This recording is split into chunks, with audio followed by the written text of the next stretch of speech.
प्यारे बच्चों नमस्कार। आज हम बात करने वाले हैं चरक विमान स्थान का चैप्टर नंबर 3 जनपदोध्वंसनी विमान अध्याय के अंतर्गत हम लोग पॉइंट बात करेंगे।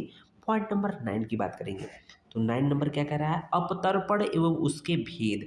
मीन्स अपतर्पण क्या है और उसके कितने टाइप होते हैं। तो देखेंगे सिंपली हम लोगों ने अपतर्पण की बात चरक के सूत्र स्थान के चैप्टर नंबर 22वें और 23वें में कर चुके हैं, है ना। डिटेल में बात किया वहाँ पर अप संतर्पण अपतर्पण इत्यादि बात किया है ना। इस तरह की बात किया है, ठीक है। लंघन पाचन इत्यादि बात किया है। तो वहाँ पर पढ़ने के बाद हम लोग को जानते हैं कि अपतर्पण क्या है। तो यहाँ बोला जाता है कि वे सभी क्रियाएं मतलब ऐसी मतलब वे सभी क्रियाएं जिनके द्वारा शरीर में लघुता उत्पन्न हो उसे अपतर्पण कहते हैं।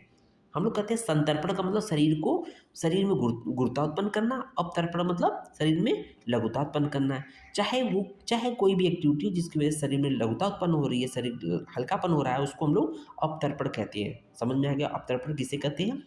अब बात करते हैं अपतर्पण के भेद की बात करते हैं। अपतर्पण यहाँ पर दिया है इस चैप्टर में। अपतर्पणम अपि च त्रिविधम। अपतर्पण के 3 भेद होते हैं। कितने भेद होते हैं? तो प्रश्न पूछता है अपतर्पण के कितने भेद होते हैं? 3 भेद होते हैं। एआईपीजीटी हो किसी भी एग्जाम में अपतर्पण से प्रश्न पूछे जाते हैं। वेरी वेरी इंपॉर्टेंट है बच्चों, ध्यान दीजिएगा। आपके एग्जाम में भी एमसीक्यू या शॉर्ट या जो भी है इसे पूछे जाएंगे पक्का, ठीक है ना। अपतर्पण के 3 भेद होते हैं। तो एक क्वेश्चन हो गया आपका, कितने भेद? 3 भेद होते हैं, ठीक है। कौन कौन से? लंघनम लंघन पाचनम देव दोषावसेचनम चेति। इसका मतलब अपतर्पण के 3 भेद हो गए। कौन कौन से? एक लंघन, दूसरा लंघन पाचन, तीसरा दोष अवसेचन, ठीक है ना। तो लंघन कब करेंगे, लंघन पाचन किस स्थिति में करेंगे, दोष अवसेचन कब करेंगे, इसके बारे में थोड़ा सा देख लेते हैं।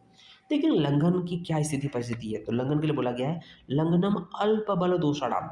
जब दोषों का बल, जब प्रकोपित हुए दोष क्या है, अल्प हो, है ना।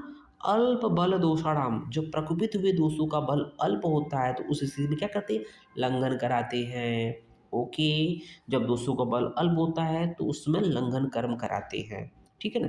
अब लंघन जब कराएंगे तो लंघन से क्या लाभ होगा, उसके क्या कर्म होंगे, लाभ लंघन से क्या लाभ होगा। देखेंगे कि लंघन क्या करता है, अग्नि और वायु दोनों को एक साथ वृद्धि करता है। शरीर में जठराग्नि को भी बढ़ाएगा, साथ ही साथ वात को भी कुपित करता है। एक साथ ये दोनों वृद्धि करता है। बात समझ में आएगा लंघन की। दूसरा है लंघन पाचन।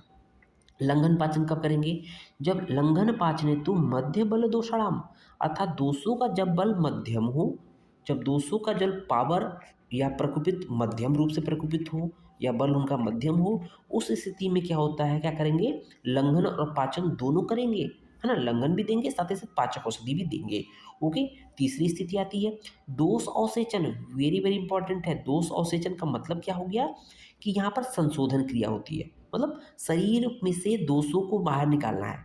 शरीर से दोषों को बाहर कब निकालेंगे, तभी निकालेंगे जब दोष अत्यधिक रूप से कुपित होंगे। इसलिए बहुदोषाणाम, शरीर में जब दोष बहुत अत्यधिक कुपित हुए हों उस स्थिति में दोष अवसेचन कराएंगे। दोष अवसेचन का मतलब होता है कि संशोधन क्रिया होती है। तो उसमें क्या कहते हैं, बमन होता है, विरेचन होता है, आदि क्रियाओं के द्वारा जो है दोषों को बाहर निकालते हैं, है ना। सिंपली पंचकर्म कह दे, रक्तमोक्षण कह दे, नश्य कह दे, इस तरह की स्थिति होती है जिसमें दोषों को शरीर से बाहर निकालते हैं। उसको बोलते हैं दोष अवसेचन। उम्मीद है ये पार्ट आप लोग को समझ में आ रहा होगा कि अपतर्पण के 3 भेद, लंघन, लंघन पाचन, 200 से चल, ठीक है। जय हिंद, जय भारत, जय आयुर्वेदा,